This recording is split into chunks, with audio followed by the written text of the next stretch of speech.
government has set a very ambitious 70% renewable electricity target by 2030, and we're here today to just see how exactly do we deliver on that. There's an awful lot of pieces of the jigsaw that need to be resolved, and so that's what we're discussing. How can we fit those all together and deliver on that ambitious target?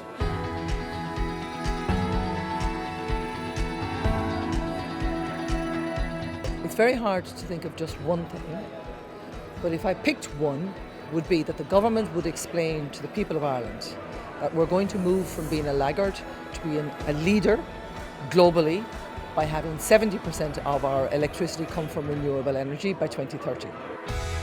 Key point would be for the CRU through the PR5 process to make sure that ESB and EirGrid are sufficiently funded to deliver the parallel development of the transmission system. I'd ask the government to listen to the hearts and minds of the people, to get behind them in their approach towards climate change and do everything in their power to put in place legislation that supports the will of the people to decarbonise our society.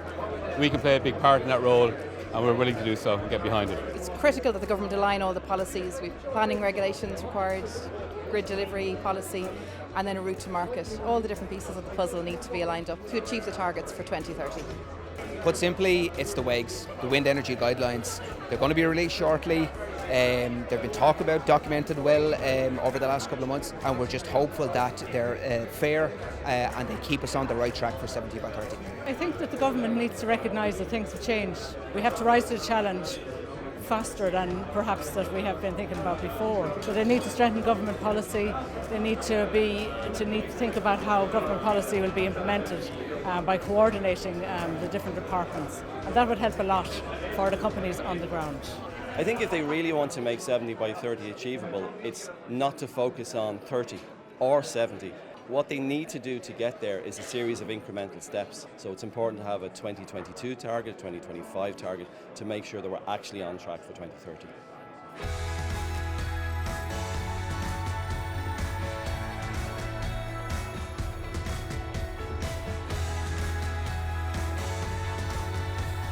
We've seen a lot of different issues raised today in terms of how we'll deliver this really ambitious target of 70% by 2030.